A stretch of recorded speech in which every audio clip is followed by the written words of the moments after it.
Rugpjūčio 1 dieną Telšiuose startuojant Žemaitijos Krikšto 600 metų jubiliejaus minėjimo renginiams, Žemaičių muziejuje Alka buvo atidaryta paroda Krikštas ir senieji dievdirbiai. Parodoje pristatoma Žemaičių vyskupijos istorija, kurią suformavo Lietuvos nacionalinis muziejus.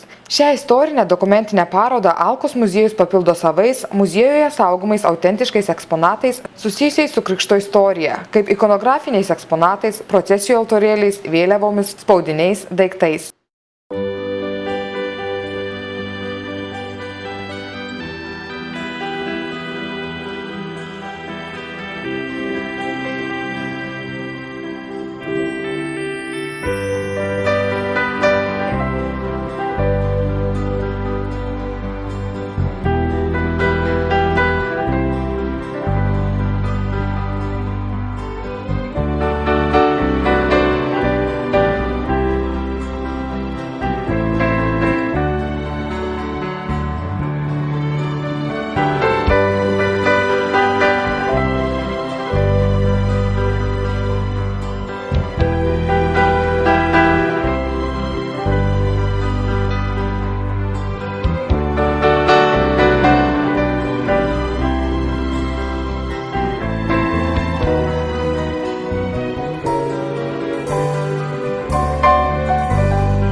Renginio vedantieji prasmingais įtaigiais žodžiais skatino susimąstyti apie tikėjimo svarbą ir religijos vietą mūsų gyvenime.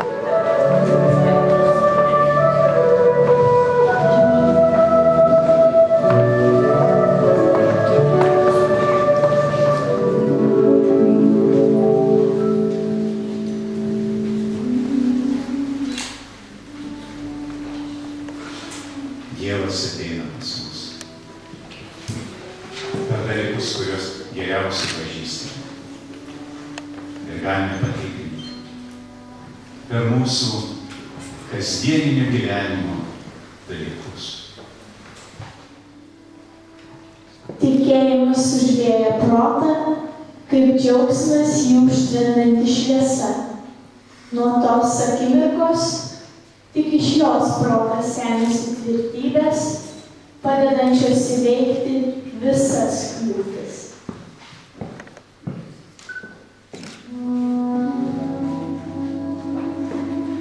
Kai žengsi į bažnyčią ir atversi savo sielą tylai, pastebėsi, kad Dievas pats pirmas sutinka tave su šypsena.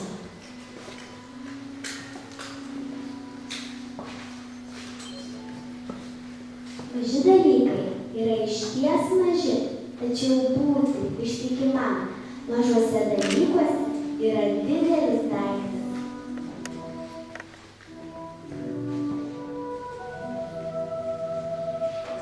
Dievas visuomet veikia pačiais paprasčiausiais būdais.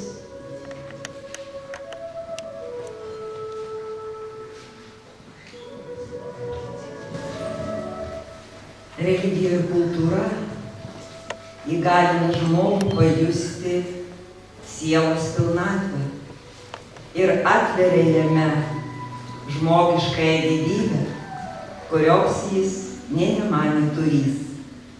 Vadinasi, kultūra ir religija yra vertybių matas, liudijanti žmogaus esmę.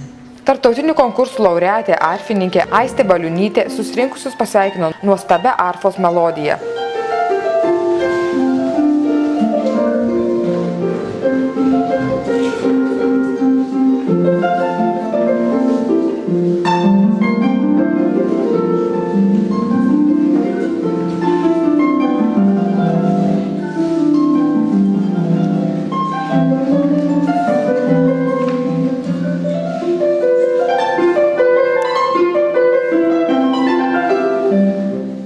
renginyje pasisakyti buvo pakviestas Telšių vyskupas Jo Ekscelencija Jonas Boruta.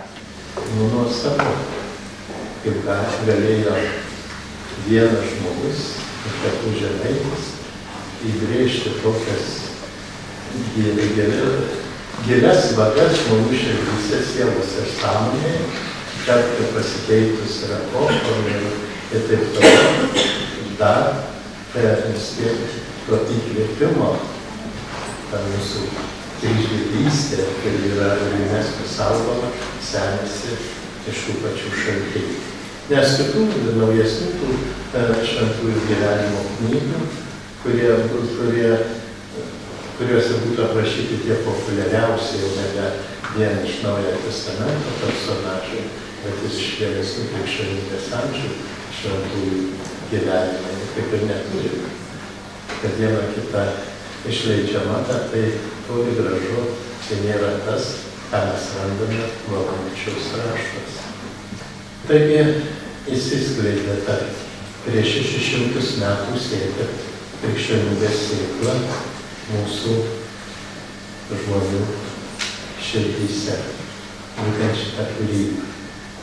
Sveikinimo žodį tarė Telšių rajono savivaldybės meras Vytautas Kleiva. Bet aš sakau, tai čia yra visai kitoks tas paminėjimas, tai istorinį įvykį. Tai nėra dainos festivalis, tai nėra džiazo festivalis. Nes aš kaip įsigilinau dar kartelį šitą istorinį įvykį, tiesiog padariau tokią išvadą. Tada 1417 metais įkūrus Varnių vyskupiją, baigiamas krikštas ir Žemaitija sujungiama su Lietuvos valstybe. Taigi po 600 metų ir tada atsivėrė tokios galimybės įsilieti į Europos kultūrinį, religinį, politinį gyvenimą. Ir kada buvo kuriama Žemaičių vėliava, šitoj vėliavoje yra parašyta Patria Una, tai yra tėvynė viena.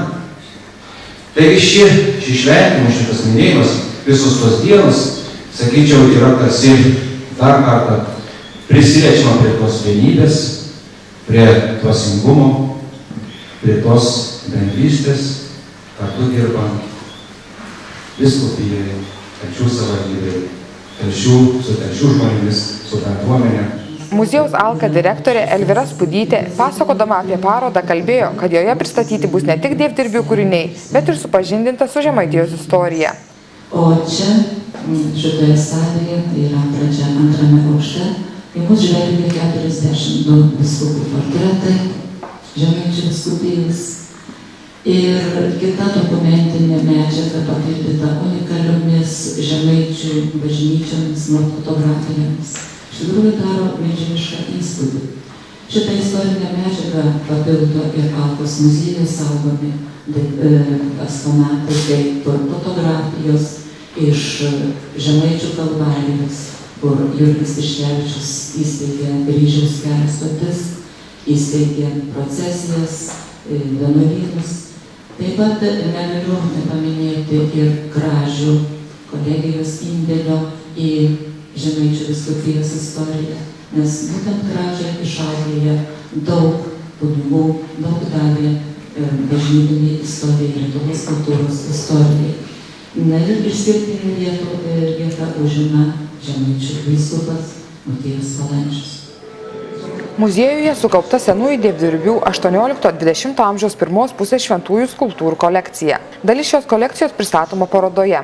Tai unikalios Švenčiausios mergelės Marijos, Pietos, Švento Antano, Švento Juozapo, Švento Jono Nepomuko, ypač daugelio žemaičių meistrų pamėgtų ir vaizduojamų personažų skulptūros. Skulptūrų parodą papildo dailininko fotografo Juzefo Perkovskio nuotraukose ir piešiniuose įamžintos Žemaitijoje stovėjusios koplytėlės.